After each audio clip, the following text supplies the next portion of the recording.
प्यारे बच्चों, कैसे हैं आप लोग? आई होप बहुत अच्छे होंगे और क्लासेस को एंजॉय कर रहे होंगे।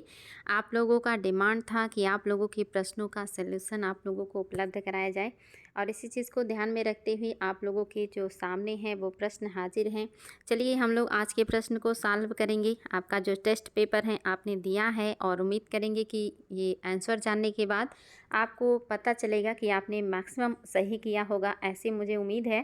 क्योंकि प्रश्न काफ़ी आसान है और आपने प्रश्न देखिए 75 प्रश्न हैं, जिसमें से मैंने लगभग 34 प्रश्न लिए हैं और बाकी के बचे हुए जो प्रश्न हैं उसको मैं अगले क्लास में आप लोगों को सॉल्व कराऊंगी। तो चलिए आज का आपका पहला प्रश्न है आपके सामने, उत्तर दीजिएगा। कह रहा है आर्य शब्द इंगित करता है।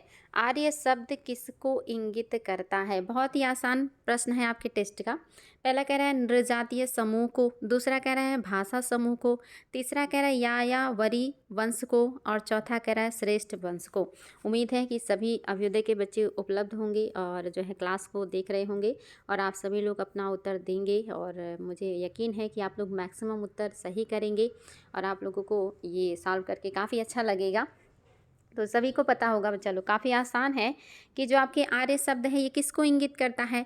श्रेष्ठ जनों को इंगित करता है या कुलीन लोग को इंगित करता है या सभ्य लोगों को इंगित करता है, यानी कि इसमें से कुछ भी आए, श्रेष्ठ वंश आए, कुलीन लोग आए या सभ्य लोग आए, ये सारी बातें आपके आर्यों के लिए जो है प्रयुक्त की जाती हैं। आपका ऑप्शन नंबर डी पहले का बिल्कुल सही है। दूसरे का देख लीजिए, गुप्त काल में उत्तर भारतीय व्यापार निम्नलिखित में से किस एक पत्तन से संचालित होता था? आपको बताना है कि गुप्त काल में उत्तर भारत का जो व्यापार है ये कौन से पत्तन से संचालित होता था? दीजिएगा जवाब। उम्मीद है कि आपको साफ दिख रहा होगा ये, क्योंकि मैंने आप लोगों का पेपर ही एज इट इज़ ले लिया है ताकि आप लोगों को जल्दी से मैं इसका सॉल्यूशन बता सकूं। तो आपके हिसाब से क्या है? पहला कह रहा है ताम्रलिप्ति, दूसरा कह रहा है कल्याण, तीसरा कह रहा है भड़ौच और आपका डी कह रहा है कि कैमरे। देखिए ऑप्शन को ध्यान दीजिएगा। यहाँ पे ऑप्शन में थोड़ा जैसे जहाँ पे बी होना चाहिए वहाँ पे सी है, जहाँ पे सी होना चाहिए वहाँ पे बी है। ये थोड़ा मिसप्रिंट है पेपर में, जिसको थोड़ा सा ध्यान देके उत्तर दीजिएगा आप लोग, अन्यथा ऐसे भी गलतियां हो जाती हैं। तो बताएंगे भी, चलो गुप्त काल में उत्तर भारत का जो सबसे महत्वपूर्ण पत्तन है या बंदरगाह है वो कौन सा था? तो इसका उत्तर भी सभी को पता होगा कि जो आपका ताम्रलिप्ति है ये बंगाल में था और ये आपके उत्तर भारत में सबसे फेमस बंदरगाह है गुप्तकालीन। भड़ौत जो है ये उत्तर भारत का नहीं है, ये तो गुजरात में था, तो ये पश्चिम भारत का होगा। आपका उत्तर ऑप्शन नंबर फर्स्ट ही एकदम करेक्ट हो जाएगा, ए एकदम करेक्ट है। नेक्स्ट देखिए, ये भी आपका बताना है कि कौन सा है जो सुमेलित नहीं है। इनमें से कौन सा है जो सुमेलित नहीं है आपको वो बताना है। आपका पहला ऑप्शन है जहांगीर। क्या जहांगीर के टाइम पीरियड में विलियम हॉकिंस आए थे? क्या अकबर के टाइम पीरियड में सर टॉमस रो आए थे? क्या शाहजहां के टाइम पीरियड में ट्रेवेनियर भारत की यात्रा किए थे? क्या औरंगजेब के टाइम पीरियड में मनुची ने भारत की यात्रा की थी?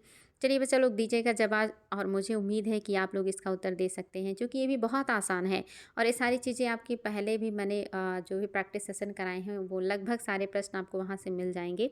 तो क्वेश्चन में कोई दम नहीं है, बहुत ईजी ईजी प्रश्न है और आप सभी ने ये सारी चीज़ें पढ़ रखा है। आप सभी को पता है कि जो टॉमस रो हैं ये भी जहांगीर के टाइम पीरियड में आए हैं। आपको पता है कि ये लोग कब आए थे? ये या जो टॉमस रो हैं ये आए हैं 1615 में और ये 19 तक रहे थे दरबार में और ये लगभग 4 वर्षों तक यहाँ रहे। याद रखिएगा, काफ़ी इंपॉर्टेंट है। तो ये आपका अकबर नहीं है बल्कि जहांगीर के टाइम पीरियड में ही दोनों लोग आ रहे हैं। हॉकिंस आए थे 1608 में और ये आए थे 1615 में। तो याद रखिएगा, वेरी वेरी इंपॉर्टेंट, 1608 और 1615 आपका। बाकी सही है, शाहजहाँ के टाइम में ट्रेवेनियर आए हैं और औरंगजेब के टाइम में मनूची आए हैं। ये बातें भी याद रखिएगा, आयोग के द्वारा बार बार पूछी जाती हैं, इंपॉर्टेंट प्रश्न है। अगला क्वेश्चन देखिए, ये भी आपका काफ़ी आसान है, हालांकि महत्वपूर्ण है। कह रहा है काव्याभिव्यक्ति के रूप में उर्दू का प्रयोग करने वाला पहला लेखक कौन था? काव्याभिव्यक्ति के अभिव्यक्ति के रूप में कह रहा है कि उर्दू का प्रयोग करने वाला पहला लेखक कौन था? पहला है आपका अमीर खुसरो, दूसरा है बहादुर शाह जफर, तीसरा है मिर्ज़ा गालिब और चौथा है फैज़। बताएंगे बच्चा लोग कि काव्याभिव्यक्ति के रूप में आपका कौन है जिन्होंने सबसे पहली बार उर्दू का प्रयोग किया है? और उस लेखक का नाम आप सभी को पता होगा, क्योंकि ये भी काफ़ी फेमस पर्सन है। आपको पता है कि कौन हो जाएंगे। ऑप्शन नंबर फर्स्ट आपका बिल्कुल सही है, अमीर खुसरो। इन्हीं को कहा जाता है कि इन्होंने 8 सुल्तानों का शासनकाल देखा था। 8 सुल्तानों के टाइम पीरियड में ये जो है रहे हैं और ये 8 सुल्तानों के बारे में इन्होंने लिखा भी है। तो ये काफ़ी फेमस पर्सन हैं आपके अमीर खुसरो, इन्हीं को ही कहा जाता है। अगला देखिए, अगला क्वेश्चन भी आपका शानदार है और देखिए कूट की सहायता से उत्तर देना है और ये भी आपका बिल्कुल सब कुछ पढ़ा हुआ है। कह रहा है निम्नलिखित व्यक्ति भारत में किसी न किसी समय में आए हैं। आपको इनके आगमन का सही क्रम बताना है। आपके सामने विदेशी यात्री हैं, इन विदेशी यात्रियों का आपको क्रम बताना है कि इनके आने का क्रम क्या है। सही क्रम में लगा दीजिए, आपको सही उत्तर बताना है। फटाफट उत्तर दीजिएगा क्या है जो आपका सही हो जाएगा। तो क्या सत्य हो जाएगा बच्चा लोग? तो आपका जो सत्य है वो क्या हो जाएगा? सबसे पहले कौन आए थे? सामने है आपके फाहियान। ये पहला ऑप्शन जो है ये फाहियान है। देखिए थोड़ा सा मिसप्रिंट है, ये फाहियान है। दूसरा आपका इतसिंह है, तीसरा है मेगास्थनीज और चौथा है ह्वेनसांग। तो आप सभी को पता होगा कि जो मेगास्थनीज है ये चंद्रगुप्त मौर्य के दरबार में आए हैं। चंद्रगुप्त मौर्य के दरबार में आए हैं, यानी कि ये मौर्य वंश के हैं। जो फाहियान हैं ये चंद्रगुप्त सेकंड के दरबार में आए थे। चंद्रगुप्त सेकंड के दरबार में आए थे। ह्वेनसांग ये हर्षवर्धन के दरबार में आए थे। हर्षवर्धन के दरबार में आए हुए हैं। और आपकी जो इत्सिंह है और भी बाद में आते हैं। तो सबसे पहले कौन हो जाएंगे? सबसे पहले मेगास्थनीज होंगे। देखिए इसमें नहीं है, इसमें नहीं है। मेगास्थनीज सबसे पहले होंगे, उसके बाद जो होंगे वो आपके फाहियान का टाइम पीरियड होगा। उसके बाद जो आएंगे वो हैं आपके ह्वेनसांग, यानी कि तीसरा, पहला, चौथा और लास्ट में आपका दूसरा इत्सिंह। ये आपका बिल्कुल करेक्ट है। उम्मीद है कि आप लोगों को ये सॉल्व करके अच्छा लग रहा होगा और काफ़ी कुछ ये पुराना है तो दिक्कत नहीं होगा। चलिए देखते हैं अगला क्वेश्चन।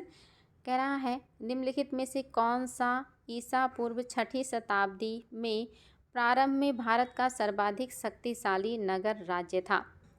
इनमें से भारत का कौन सा एक ईसा पूर्व 6ठी शताब्दी के प्रारंभ में सर्वाधिक शक्तिशाली नगर था या राज्य था? आपको ये बताना है। ये भी देखिए आपके लिए सामने क्वेश्चन है। पहला है गांधार, दूसरा है काशी, तीसरा है कंबोज और चौथा है मगध। क्या हो जाएगा बच्चा लोग? आपके हिसाब से उत्तर क्या होना चाहिए? तो निश्चित ही इसमें भी कोई दम नहीं है और आप सभी को इसका उत्तर पता होगा कि कौन सा सही हो जाएगा। तो ये भी मैं आप लोग को बताई हूँ कि आपका जो मगध है यही जो है 6ठी शताब्दी ईसा पूर्व में सबसे ज़्यादा शक्तिशाली राज्य के रूप में उभरा था। 16 महाजनपदों का उदय हुआ था 6ठी शताब्दी ईसा पूर्व में, जिसमें से एक मगध था। मगध ने धीरे धीरे करके सभी महाजनपदों को जीत के अपने क्षेत्र में मिला लिया था और ये सबसे ज़्यादा शक्तिशाली बन गया था। तो आपका ऑप्शन नंबर डी एकदम से करेक्ट है और इसमें आप लोगों को कोई समस्या नहीं होना चाहिए। मैंने यहाँ तक ये भी बताया कि मगध ही क्यों उत्कर्ष किया, तो क्योंकि गंगा आती है इधर से और इधर से सोन नदी जाती है और ये पटना के पास इनका संगम होता है। दो नदियों के द्वाब क्षेत्र में है तो निश्चित ही इन नदियों की भी सहायक नदियाँ होंगी और इस क्षेत्र से बहुत ज़्यादा उत्पादन होगा तो राजा को टैक्स मिलेगा। इधर मध्य प्रदेश का इलाका है, इधर झारखंड है, बिहार है। इन क्षेत्रों में जंगल बहुत थे जहाँ से इनको लकड़ियाँ मिलती थी रथ बनाने के लिए, घर बनाने के लिए। साथ ही इन क्षेत्रों में खनिज भी है झारखंड बिहार वगैरह में, जहाँ से इन्हें बड़े पैमाने पे लोहा, सोना, चांदी ये सब मिलता था, जिससे हथियार औजार ये सारी चीज़ें बना लेते थे। इसके अलावा इन जंगलों में हाथियाँ बड़े पैमाने पर थी। पहले युद्ध में हाथियों को सबसे ज़्यादा यूज़ किया जाता था, तो इन्हें बड़े पैमाने पर हाथी भी मिल जाती थी। और इसके अलावा यहाँ के जो राजा थे ये आक्रामक रवैये के थे। आक्रामक मतलब आक्रमण करके अपने साम्राज्य को विस्तार करना। ये सारे रीज़न थे जो मगध साम्राज्य ही सबसे ज़्यादा शक्तिशाली बन के उभरा था। बिल्कुल सही है, 6ठी शताब्दी ईसा पूर्व में मगध साम्राज्य का ही उत्कर्ष हुआ, क्योंकि यहाँ इतनी सारी भौगोलिक रीज़न भी रहे और वहाँ के राजा काफ़ी आक्रामक नेचर के थे या उन्हें साम्राज्य विस्तार करना था, साम्राज्यवादी उनका जो मतलब सोच था, विचार था। अगला क्वेश्चन देखिए, ईसा पूर्व 2री शताब्दी के प्रारंभ में उत्तरी अफगानिस्तान में स्थापित भारत यूनानी राज्य था। आपको बताना है ईसा पूर्व के 2री शताब्दी के प्रारंभ में उत्तरी अफगानिस्तान में स्थापित भारत यूनानी राज्य कौन सा था? पहला कह रहा है बैक्ट्रिया, दूसरा कह रहा है जेडरेसिया, तीसरा कह रहा है सीथियन और चौथा कह रहा है आर्या। आपके हिसाब से क्या सही हो जाएगा? ये भी आपके लिए काफ़ी आसान है, कोई दम नहीं है इस प्रश्न में। अगर आपने पढ़ा होगा तो दिक्कत नहीं होगा, अगर नहीं पढ़े हैं तो कोई बात नहीं। आज इसको जान लीजिएगा कि आपका ईसा पूर्व 2री शताब्दी के प्रारंभ में उत्तरी अफगानिस्तान में स्थापित भारत यूनानी राज्य था, वो था आपका बैक्ट्रिया। ऑप्शन नंबर फर्स्ट आपका बिल्कुल सही है, बैक्ट्रिया था। चलिए देखते हैं अगला क्वेश्चन। भारत में प्रथम बार सैन्य शासन व्यवहार में लाया गया। भारत में सर्वप्रथम सैन्य शासन व्यवहार में लाया गया। किसके संपर्क से ये चीज़ें भारत में देखने को मिली थी, आपको ये बताना है। आपके सामने है ऑप्शन, और आपका पहला ऑप्शन है ग्रीकों द्वारा, दूसरा है शकों द्वारा, तीसरा है पार्थियनों द्वारा और चौथा है मुगलों द्वारा। भारत में प्रथम बार सैन्य शासन व्यवस्था लाया गया था किसके द्वारा, आपको ये बताना है। और ये भी आपके लिए काफ़ी जो है आसान है, और इसमें भी आप लोगों को दिक्कत नहीं होना चाहिए।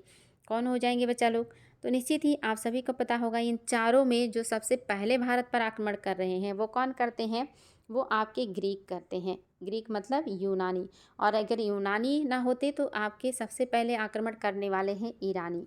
सबसे पहले भारत पर ईरानी करते हैं, उसके बाद यूनानी करते हैं, उसके बाद शक, पहलो या पार्थियन, कुषाणी, इस तरह से एक क्रम बन जाता है। तो आपका पहला बिल्कुल ही सही है। ग्रीकों ने सबसे पहले सैन्य शासन व्यवहार में लाया था भारत में, उसके बाद ये लोग धीरे धीरे करके आक्रमण किए और फिर इन्होंने भी अपनी शासन व्यवस्था को भारत में लागू किया था।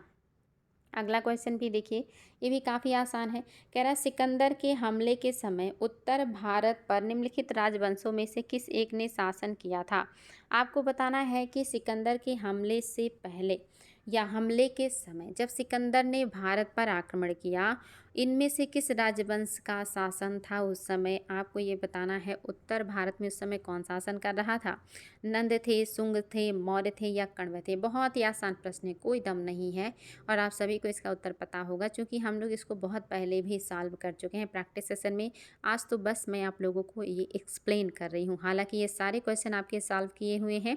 आप सभी को मैं बहुत पहले ही क्वेश्चन के फॉर्म में ये सारी चीज़ें सॉल्व करा चुकी हूँ बच्चा लोग।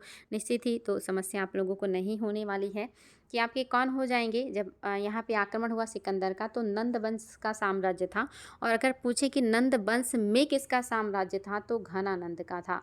किसका शासन था, घनानंद का शासन था। घनानंद का शासन था, ये उस समय शासन कर रहे थे। मौर्य साम्राज्य की स्थापना उस समय नहीं हुई थी, उस समय चाणक्य और चंद्रगुप्त मौर्य लगे हुए थे मतलब जो है इस साम्राज्य को अपने अंडर में लेने के लिए, घनानंद को पराजित करने के लिए वो लोग भी कार्य कर रहे थे। मैंने आप लोगों को बताया भी था कि चंद्रगुप्त मौर्य इस परिप्रेक्ष्य में मिलने भी गए थे सिकंदर से, लेकिन सिकंदर को उनका व्यवहार अच्छा नहीं लगा था, तो सिकंदर ने उनको बंदी भी बना लिया था, लेकिन वो किसी तरह से सिकंदर के कैद से बच भी निकले थे। तो इस तरह से आपका जो सत्य है बच्चा लोग वो क्या हो गया, आपका नंद एकदम सही हो गया है। उम्मीद है कि कोई समस्या आप लोगों को नहीं होगी। अगला देखिए, संभाजी के बाद मराठा शासन को निम्नलिखित में से कौन से व्यक्ति हैं जिन्होंने सरल और कारगर बनाया था। इसमें से कौन से व्यक्ति हैं जिन्होंने संभाजी के बाद मराठा शासन को सरल और कारगर बनाया था। पहला कह रहा है राजा राम, दूसरा कह रहा है बालाजी विश्वनाथ, तीसरा कह रहा है गंगाबाई और चौथा कह रहा है नानाजी देशमुख। क्या हो जाएगा आपके हिसाब से, उत्तर दीजिएगा। और ये भी आपके लिए शानदार प्रश्न है और इसमें आप लोगों को कोई दिक्कत नहीं होना चाहिए। आपके हिसाब से मुझे लगता है कि जो आपका सही उत्तर है वो आपका क्या है, बालाजी विश्वनाथ। हालांकि अगर बालाजी विश्वनाथ की जगह पे नाना फडणवीस दिया होता तो ये उत्तर भी सही हो जाता, नाना फडणवीस। अगर फडणवीस दिया होता तब ये भी सही हो जाता, नाना फडणवीस। तो आपका जो सही उत्तर हो गया है यहाँ पे बालाजी विश्वनाथ हैं। अगर ये नहीं होते तो नाना फडणवीस आपका सही उत्तर हो जाता। अगला देखिए, निम्नलिखित घटनाओं पर विचार कीजिए। आपको इन घटनाओं पर विचार करना है और इनको क्रम में लगाना है। देखिए आपके सामने घटनाएं भी हैं, आपके सामने कूट भी है, आपको इसको देखना है और बताना है इसका सही क्रम। पहला कह रहा है कुतुब मीनार का निर्माण, दूसरा कह रहा है पुर्तगालियों का भारत आगमन, तीसरा कह रहा है फिरोज तुगलक की मृत्यु और चौथा कह रहा है इन घटनाओं का सही क्रम बताइए। आपके सामने है चार ऑप्शन।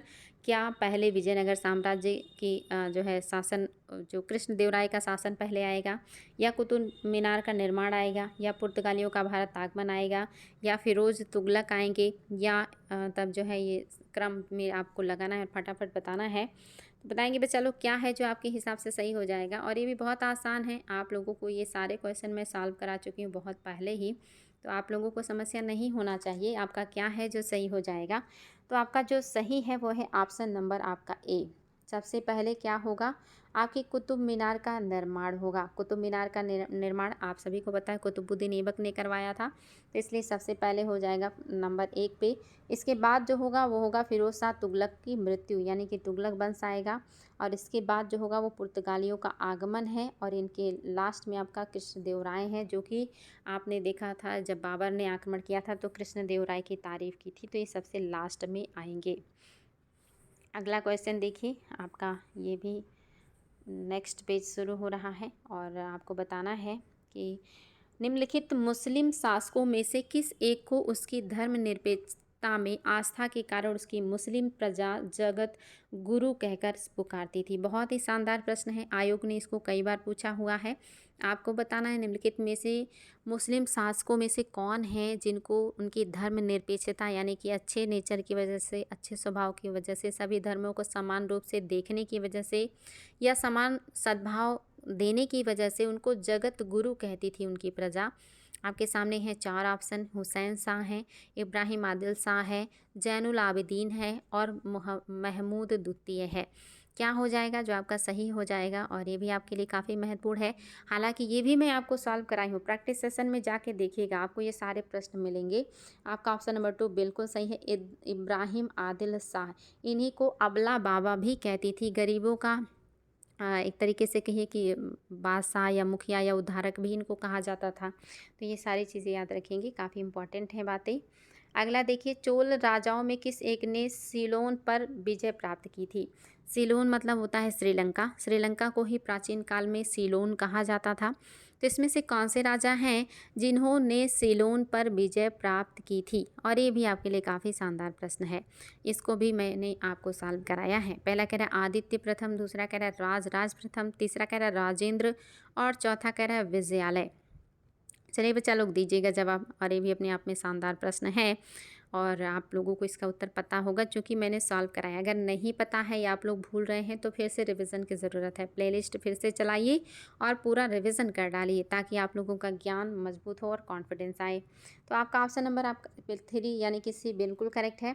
हालांकि सीलोन विजय राजेंद्र प्रथम ने भी किया, सबसे पहले राज फर्स्ट ने ही सीलोन विजय किया था, लेकिन इन्होंने सीलोन मतलब जो आपका श्रीलंका है, श्रीलंका का सिर्फ उत्तरी क्षेत्र इन्होंने जीता था, सिर्फ और सिर्फ उत्तरी क्षेत्र जीता था, पूरी श्रीलंका को विजित नहीं किया था। दूसरे नंबर पे इनके पुत्र राजेंद्र फर्स्ट आते हैं जिन्होंने पूरी श्रीलंका को ही विजित कर लिया था। इसी वजह से यहाँ पे जो उत्तर है ये आपका राजेंद्र फर्स्ट हो जाएगा। इन्होंने ही श्रीलंका का विजय किया, जो कि इन्होंने पूर्णतः किया है, लेकिन पहली बार श्रीलंका के उत्तरी क्षेत्र को जिसने जीता था वो राज फर्स्ट थे। मैंने आपको ये सारी चीज़ें पढ़ाई हैं। अगला क्वेश्चन देखिए, निम्नलिखित में से किस एक का हड़प्पा संस्कृति में पाई मोहरों और टेराकोटा कलाकृतियों पर निरूपण नहीं है। आपको बताना है इनमें से कौन सा पशु है जिसका निरूपण, जिसका अंकन जो है सिंधु घाटी सभ्यता के मिट्टी के मोहरों पर नहीं है। आपको उसका नाम बताना है, और ये सब आपका सॉल्व किया हुआ है। पहला कह रहा है जो है गाय, दूसरा कह रहा है गैंडा, तीसरा कह रहा है हाथी, और चौथा कह रहा है बाघ। आपके हिसाब से क्या हो जाएगा? ए में है गाय, सी में है गैंडा, और आपका बी में है हाथी, और डी में है बाघ। देखते हैं आप लोग क्या उत्तर देने वाले हैं इसका। तो ये आप सभी को पता है क्योंकि मैं सॉल्व करवाई हूँ कि वहाँ पे गाय के अंकन नहीं मिले हैं मिट्टी के मोहरों पर, गाय नहीं है, गैंडा, हाथी, बाघ, भैंसा, और इसके अलावा मोर, सांप, इस तरह की चीज़ें, एक सींग वाला आपका गैंडा और एक सींग वाले कुछ अलग तरह के जीव भी वहाँ पे उनके चित्र भी मिले हैं, कुबड़ वाला बैल भी मिला, ये सारी चीज़ें मिली हैं, लेकिन गाय का अंकन नहीं मिला है मोहरों पे। अगला क्वेश्चन भी आपका काफ़ी आसान है, और आपके प्रैक्टिस सेशन में करवाई हूँ मैं, तो आप सभी को पता होगा। पहला कह रहा है, क्वेश्चन कह रहा है भारतीय शासकों में कौन था जिसने विदेशों में आधुनिक पद्धति से दूतावास स्थापित किया था। तो देखिए आपका रिपीटेड प्रश्न है, कोई दम नहीं है। पहला कह रहा है हैदर अली, दूसरा कह रहा है मीर कासिम, तीसरा कह रहा है कि शाह आलम सेकंड, और आपका चौथा कह रहा है टीपू सुल्तान। बहुत ही आसान है, और आप सभी को पता है कि वो कौन है, क्योंकि आपका ये रिपीटेड प्रश्न है। रिपीटेड मीन्स कि आप पहले के क्लासेस में सॉल्व कर चुके हैं, सब आपका सॉल्व करवा चुकी हूँ। तो ये टीपू सुल्तान है, इन्होंने ही अपने आप को नागरिक टीपू कहकर भी पुकारा था। इन्होंने श्रीरंगपत्तनम में स्वतंत्रता का वृक्ष भी लगाया था। इन्होंने जैकोबिन क्लब की सदस्यता भी ग्रहण की थी। इन्होंने नेपोलियन से पत्राचार भी किया था कि वो आए और भारत पे आक्रमण करें ताकि अंग्रेज़ों के यहाँ से भगाया जा सके। तो इस तरह से देखिए टीपू सुल्तान ने बहुत सारे अच्छे अच्छे काम किए थे और इसीलिए इन्हें बहुत ज़्यादा पूछा जाता है। इन्हें मैसूर का टाइगर यानी कि शेर भी कहा जाता है।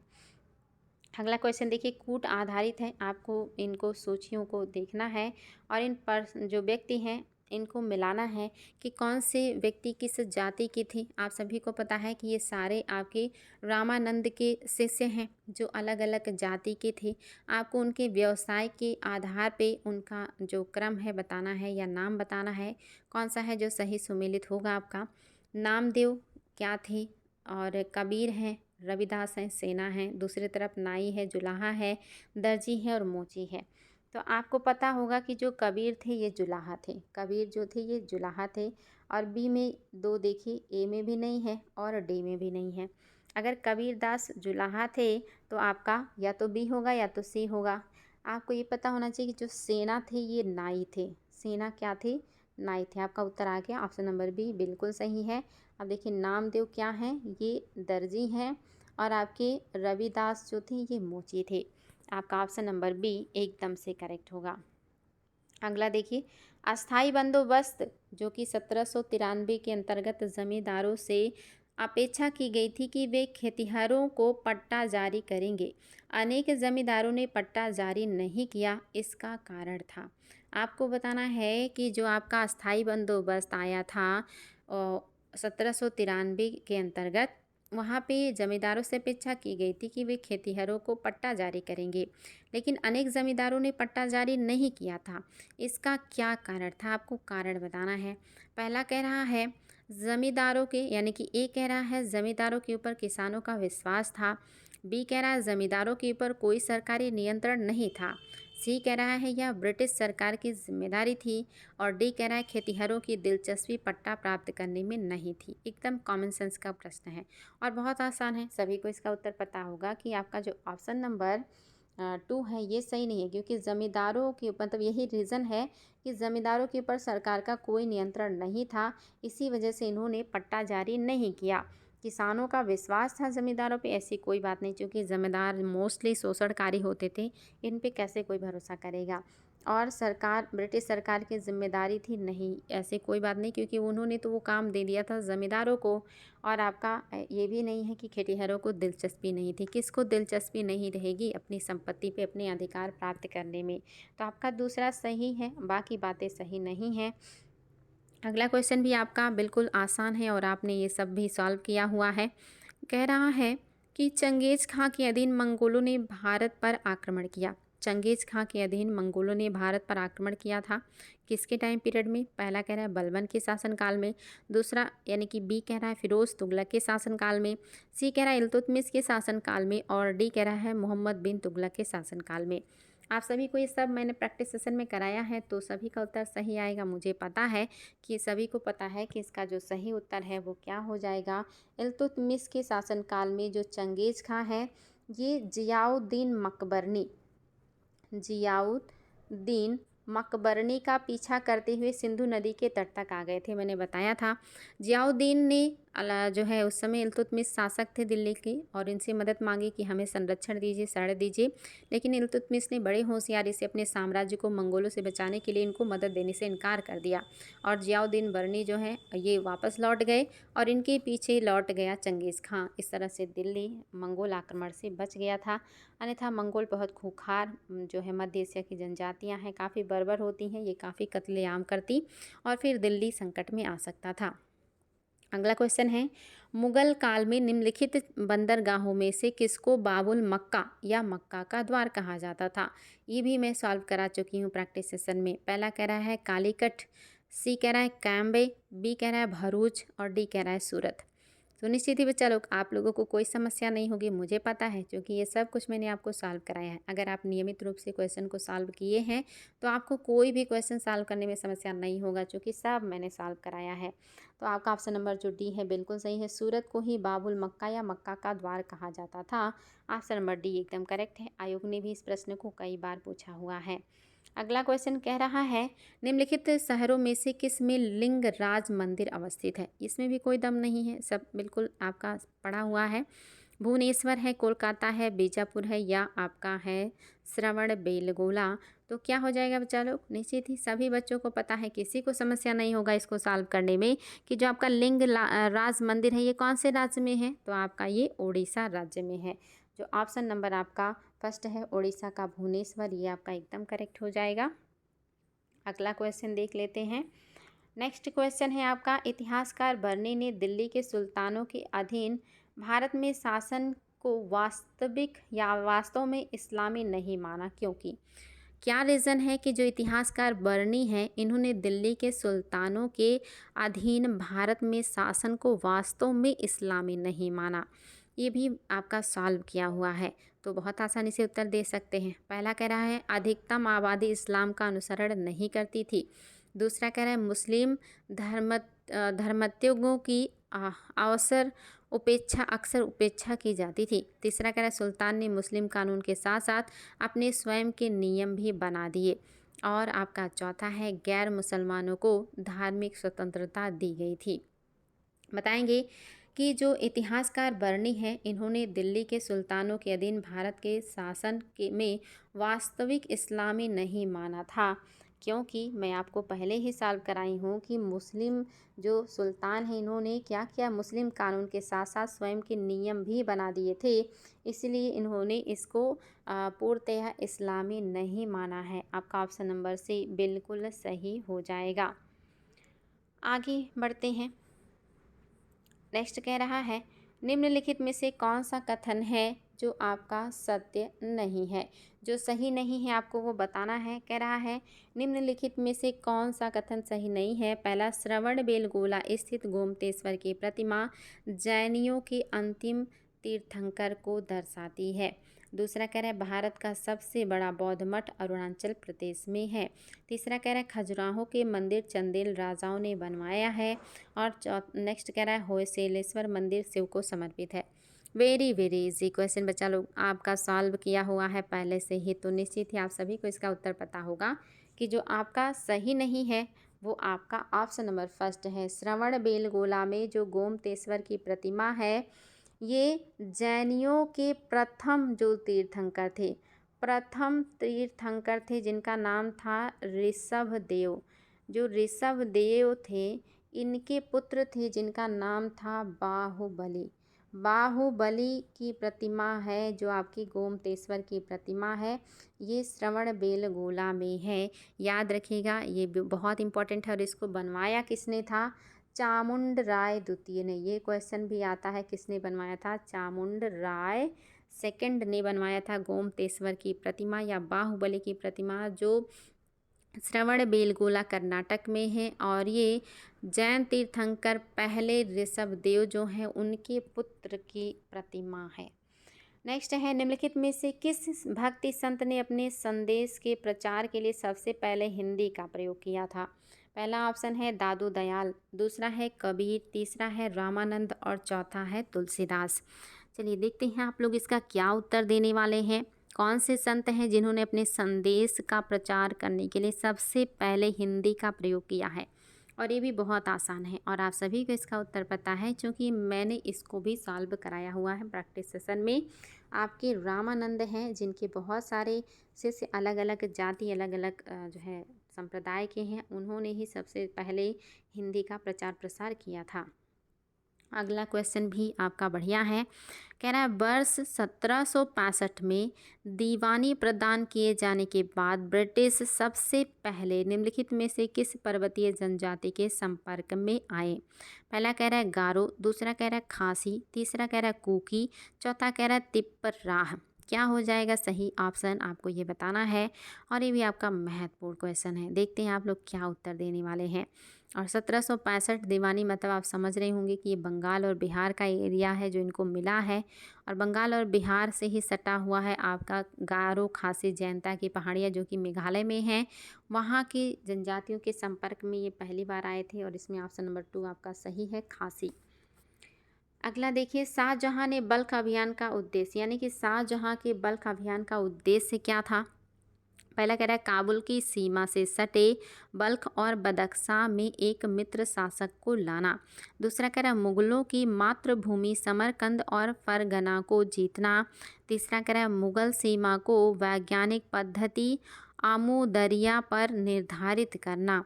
चौथा कह रहा है मुगल साम्राज्य का विस्तार उपमहाद्वीप से आगे तक करना। आपके हिसाब से क्या रीज़न था शाहजहाँ के बल्ख अभियान का, आपको ये बताना है। और ये भी आपके लिए काफ़ी महत्वपूर्ण प्रश्न है और ये भी मैं आपको पहले ही सॉल्व करा चुकी हूँ। आपका ऑप्शन नंबर 2 बिल्कुल सही है। मुगलों की मातृभूमि समरकंद और फरगना को जीतना, ये आपके बल्ख अभियान शाहजहाँ का एकदम करेक्ट है। नेक्स्ट देखिए धर्मत युद्ध किसके बीच लड़ा गया था, ये भी आपका पढ़ा हुआ है, सॉल्व किया हुआ है। पहला ऑप्शन है मोहम्मद गोरी तथा जयचंद। दूसरा ऑप्शन है बाबर तथा अफगान। तीसरा ऑप्शन है औरंगजेब तथा दारा सिको। और आपका चौथा ऑप्शन है अहमद शाह दुर्रानी तथा मराठा। बताएंगे बच्चा लोग धर्मत का युद्ध किसके बीच में लड़ा गया। बहुत आसान है, कोई दम है ही नहीं इस प्रश्न में, सभी को पता है। मैंने बताया था कि औरंगजेब जो हैं शाहजहाँ के मृत्यु के बाद औरंगजेब और दारा सिको और साथ ही अन्य भाइयों से इनका बहुत लंबा चौड़ा उत्तराधिकार का युद्ध चला था, जिसमें से एक धर्मत भी था। तो आपका औरंगजेब और दारा सिको एकदम करेक्ट हो जाएगा। ऑप्शन नंबर सी एकदम सही है। अगला प्रश्न देख लीजिए आपका, ये भी मुगल सम्राट जहांदार शाह के शासन का समय से पूर्व अंत कैसे हुआ, ये भी पूरा मैंने आपको सॉल्व कराया है। बताएंगे कि जो मुगल सम्राट जहांदार हैं इनके शासन का समय से पूर्व ही कैसे अंत हो गया। पहला कह रहा है उनके वजीर ने उन्हें गद्दे से उतार दिया। दूसरा कह रहा है सीढ़ी से उतरते समय फिसलने के कारण उनकी मृत्यु हो गई। तीसरा कह रहा है एक युद्ध में वे अपने भतीजे द्वारा पराजित हुए। और चौथा कह रहा है मदिरा के अत्यधिक सेवन के परिणाम स्वरूप या फलस्वरूप रोग के कारणवश उनकी मृत्यु हो गई। तो आपको पहले ही सॉल्व कराई बच्चा लोग, तो सभी को पता है इसका क्या सही उत्तर हो जाएगा। कोई क्वेश्चन शायद ही हो जो आपको प्रैक्टिस सेशन में ना मिले। आपका जो ऑप्शन नंबर सही है वो है ऑप्शन नंबर सी। एक युद्ध में वो अपने भतीजे द्वारा पराजित हो गए थे। जहांदार को हटा करके इनका भतीजा फर्रुखसियर ही तो राजगद्दी पर बैठा था सैयद बंधु की मदद से, जिसमें आपके अब्दुल्ला खां और मीर अली करके थे ना, उन्हीं लोगों की मदद से, जिनको किंग मेकर कहा जाता था, उन्हीं ने मदद किया था जो है फर्रुखसियर की, जो कि जहांदार के भतीजे हैं। और इनको गद्दी से हटा के फर्रुखसियर शासक बन गए थे। अगला प्रश्न, निम्नलिखित कथनों पर विचार कीजिए, कौन सा कथन है जो सत्य है।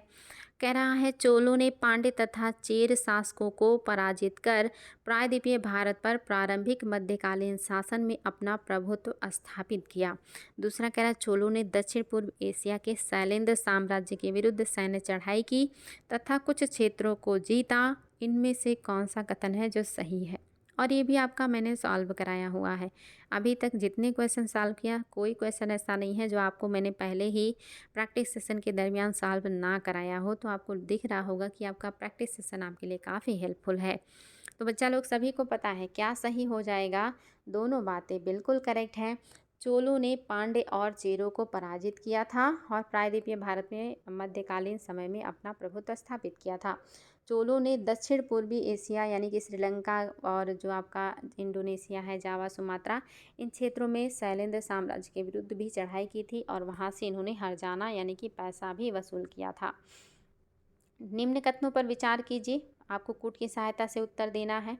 ये भी आपका सॉल्व किया हुआ। कह रहा है वर्धमान महावीर की माता लिच्छवी के मुख्य चेटक की पुत्री थी। दूसरा कह रहा है महात्मा बुद्ध की माता कौशल राजवंश की राजकुमारी थी। तीसरा कह रहा है 23वें तीर्थंकर पार्श्वनाथ बनारस के थे। और आपका कह रहा है कि कूट की सहायता से उत्तर दीजिए कौन सा है जो सही है। ए में कह रहा है केवल पहला, बी में कह रहा है दूसरा तीसरा, सी में कह रहा है दूसरा केवल दूसरा और डी में कह रहा है केवल तीसरा। चलिए बच्चा दीजिएगा जवाब। आप सभी का पढ़ा हुआ है तो गलत नहीं करेंगे। आपके हिसाब से क्या है जो सही हो जाएगा। अगर प्रैक्टिस सेशन को सॉल्व किया है तो कोई दम नहीं है, ये सारे क्वेश्चन सॉल्व कराई हूँ आप लोगों को। आप लोग अगर पढ़ते हैं सीरियसली, बातों को रिवीजन करते हैं तो देखिए इसी तरह से आप लोगों को प्रश्न एग्ज़ाम में भी मिलेंगे और वहाँ आप लोगों को समस्या नहीं होगा। केवल और केवल आपका तीसरा सही है। पहला क्यों सही है, क्योंकि वर्धमान महावीर की माता लिच्छवी के मुख्य चेटक की पुत्री नहीं है बल्कि बहन है। पुत्री नहीं है, बहन है, इसलिए गलत हो गया। दूसरा क्यों गलत है? क्योंकि गौतम बुद्ध की माता कौशल नहीं बल्कि कोसल, कौशल नहीं है बल्कि कोसल राजवंश की राजधानी है। कोसल नहीं, कोलीय वंश की मतलब जो है राजकुमारी है, इसलिए आपका ये कोसल या कौशल नहीं होगा, कोलीय होगा। इसलिए आपका दूसरा भी गलत हो गया। केवल और केवल आपका तीसरा सत्य है। नेक्स्ट क्वेश्चन देखिए, इसके अलावा आपका तीसरा जो है ये एकदम करेक्ट है। बनारस के जो पार्श्वनाथ हैं, इनका मतलब ये 23वें तीर्थंकर हैं, इनके बारे में जान लीजिए। इनकी माता का नाम था वामा, इनकी माता का नाम वामा था और पिता का नाम था सिद्धार्थ। याद रखिएगा, पिता का नाम सिद्धार्थ था, माता का नाम वामा था।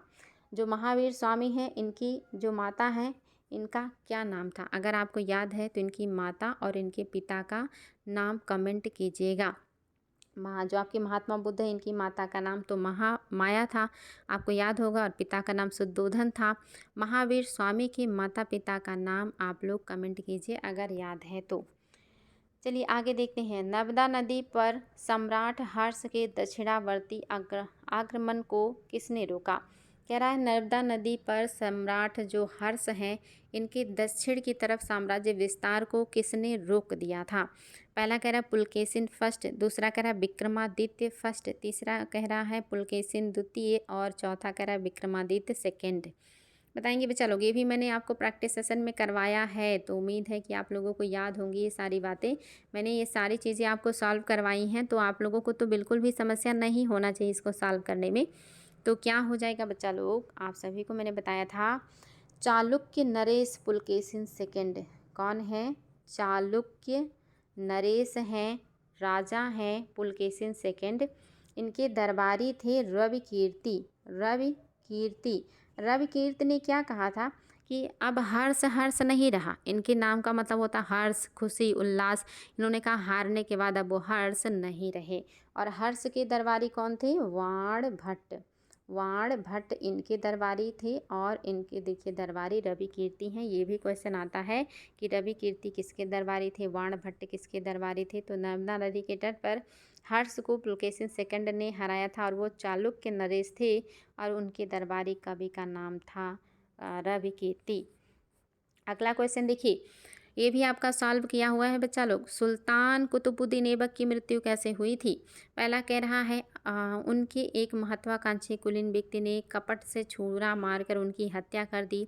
दूसरा कह रहा है पंजाब पर अधिकार जमाने के लिए गजनी के शासक ताजुल एल्दौस के साथ हुए युद्ध में उनकी मृत्यु हुई। तीसरा कह रहा है बुंदेलखंड के किले कालिंजर को घेरा डालते समय उन्हें चोट लगी, जिसके कारण बाद उनकी मृत्यु हो गई। चौथा कह रहा है चौगान की क्रीड़ा के दौरान अश्व के से गिरने के कारण उनकी मृत्यु हो गई थी। तो सभी को पता है कोई दम नहीं है, क्योंकि सॉल्व किया हुआ है तो निश्चित ही आसान है। चौगान या जिसको पोलो कहते हैं, यही खेल खेलते समय घोड़े से गिरने की वजह से इनकी मृत्यु हो गई थी। तो ऑप्शन नंबर डी आपका एकदम करेक्ट है। सिख गुरुओं के संबंध में निम्नलिखित कथनों पर विचार कीजिए। आपके सामने सिख गुरु हैं, आपको बताना इनके बारे में कौन सी बातें हैं जो सत्य हैं। आपके सामने ऑप्शन भी हैं और कूट भी। पहला कह रहा है बंदा बहादुर को तेग बहादुर ने सिखों का सैन्य प्रमुख नियुक्त किया।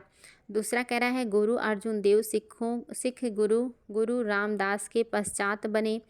तीसरा कह रहा है गुरु अर्जुन देव ने सिखों को उनकी अपनी लिपि गुरुमुखी दी थी। अब आपको बताना है कौन सा है जो सही है। ए में है पहला, सी में है पहला तीसरा, बी में है दूसरा तीसरा और डी में है पहला दूसरा। आपके हिसाब से क्या सही हो जाएगा? ये भी आपके लिए इम्पॉर्टेंट प्रश्न है। चलिए देखते हैं आप लोग क्या उत्तर देने वाले हैं और ये याद रखेंगे बच्चा लोग क्या है जो आपका सही हो जाएगा। तो आपका जो सही है केवल पहला दूसरा सही है। बंदा बहादुर को गुरु तेग बहादुर ने सिखों का सैन्य प्रमुख नियुक्त किया था और गुरु अर्जुन देव सिख गुरु रामदास के पश्चात बने, सही है। लेकिन आपकी गुरुमुखी लिपि का जो आविष्कार है वो अर्जुन देव ने नहीं किया है, बल्कि किसने किया है? अंगद ने किया था, इसलिए ये आपका सत्य नहीं है। ऑप्शन नंबर 3 आपका सत्य नहीं है। अगला देखिए, निम्नलिखित कथनों पर विचार कीजिए। ये आपका सेकंड लास्ट क्वेश्चन है। आज हम लोग सिर्फ 34 प्रश्नों को सॉल्व करेंगे। बाकी जो आपके 35-36 प्रश्न बचेंगे उसको मैं आप लोगों को नेक्स्ट क्लास में सॉल्व करा दूंगी, जो आपको नेक्स्ट टाइम मिल जाएगा। तो बिल्कुल भी नहीं परेशान होना है। आपको सारे प्रश्नों का मैं व्याख्या करूंगी और उम्मीद है कि आप लोगों को ये अच्छा लग रहा होगा। तो बताएंगे बच्चा लोग, कह रहा है कौन सा है जो सही है। पहला कह रहा है पानीपत के तृतीय युद्ध में अहमद शाह अब्दाली ने इब्राहिम लोदी को पराजित किया। दूसरा कह रहा है तृतीय आंग्ल मैसूर युद्ध में टीपू सुल्तान की मृत्यु हुई। तीसरा कह रहा है प्लासी के युद्ध में नवाब सिराजुद्दौला की पराजय के लिए मीर जाफर ने अंग्रेजों से मिलकर षड्यंत्र रचा। अब आपको बताना है कौन सा सही है। ए में है पहला दूसरा तीसरा, सी में है दूसरा तीसरा, बी में है केवल दूसरा मतलब केवल तीसरा, और डी में है कि कोई भी नहीं। क्या है जो सत्य है आपको वो बताना है। आपके सामने है कोट और आपके सामने ऑप्शन भी है, और प्रश्न में कोई दम नहीं है क्योंकि मैंने सब कुछ सॉल्व कराया है। कुछ भी ऐसा नहीं है जो मैंने आपको ना सॉल्व कराया हो। तो आपका केवल और केवल तीसरा सही होगा। पहला क्यों गलत है? क्योंकि ये अहमद शाह अब्दाली और मराठों के बीच हुआ था। मराठा थे ना, आप सभी को पता है मराठा थे। दूसरा क्यों गलत है? क्योंकि तृतीय आंग्ल मैसूर युद्ध में टीपू सुल्तान की मृत्यु नहीं हुई है, बल्कि चतुर्थ आंग्ल मैसूर युद्ध में 1799 में टीपू सुल्तान की मृत्यु हुई थी। तृतीय जो है, इसके बाद तो श्रीरंगपत्तनम की संधि हुई थी, जिसमें टीपू सुल्तान को अपना साम्राज्य का आधे से ज़्यादा हिस्सा अंग्रेजों को देना पड़ा था। साथ ही अपने 2 बेटों को अंग्रेजों के पास बंदी के रूप में भी भेजना पड़ा था। काफ़ी अपमानजनक संधि करनी पड़ी थी इनको, श्रीरंगपत्तनम की संधि। मैंने आप लोग को बताया भी था। पहला आंग्ल मैसूर युद्ध पहले हुआ था, मद्रास की संधि 3 अक्षर का है। द्वितीय आंग्ल मैसूर युद्ध ये जो है दूसरी बार हुआ था, जिसमें जो संधि हुई थी वो मंगलौर की संधि हुई थी, जो 4 अक्षर का है। तीसरा जो तीसरे नंबर पे आता है, ये श्रीरंगपत्तनम की संधि से समाप्त हुआ था। लास्ट वाले में इनकी मृत्यु ही हो गई थी 1799 में। ये सारी चीज़ें मैं आप लोगों को बाई ट्रिक बाई मतलब उससे समझा चुकी हूँ। आज का लास्ट प्रश्न देखिए बच्चा लोग, दिल्ली सल्तनत के तुगलक राजवंश के अंतिम शासक निम्न में से कौन था? आपको बताना है दिल्ली सल्तनत के तुगलक राजवंश के अंतिम शासक कौन थे। पहला कह रहा है फिरोज शाह तुगलक, दूसरा कह रहा है गयासुद्दीन तुगलक, तीसरा कह रहा है नासिरुद्दीन महमूद और चौथा कह रहा है नुसरत शाह। क्या हो जाएगा आपके हिसाब से बच्चा लोग? बहुत आसान है और आप सभी को इसका उत्तर पता होगा, क्योंकि ये भी मैंने सॉल्व कराया हुआ है कि अंतिम कौन है तुगलक शासक। तो निश्चित ही बच्चा लोग कोई दम नहीं है इस प्रश्न में। आप सभी को पता है कि नासिरुद्दीन जो महमूद हैं यही अंतिम जो है शासक माने जाते हैं तुगलक वंश के। ये आपका बिल्कुल ऑप्शन सही हो जाएगा। चलिए बच्चा लोग, आज के लिए इतना ही। बाकी बचे हुए प्रश्नों को हम नेक्स्ट क्लास में सॉल्व करेंगे। उम्मीद करेंगे कि आपको मेरा सॉल्यूशन, मेरा एक्सप्लेनेशन अच्छा लगा होगा, समझ में आया होगा और कोई समस्या आप लोगों को नहीं हुई होगी। अगर अच्छा लगा है तो कमेंट बॉक्स में ज़रूर बताइएगा। बाकी चीज़ों के लिए आप तैयार रहिएगा, हम उसे भी आपको जल्द ही उपलब्ध करा देंगे। आप लोगों को बिल्कुल परेशान होने की ज़रूरत नहीं है। खूब अच्छे से पढ़ाई कीजिए। Thank you so much.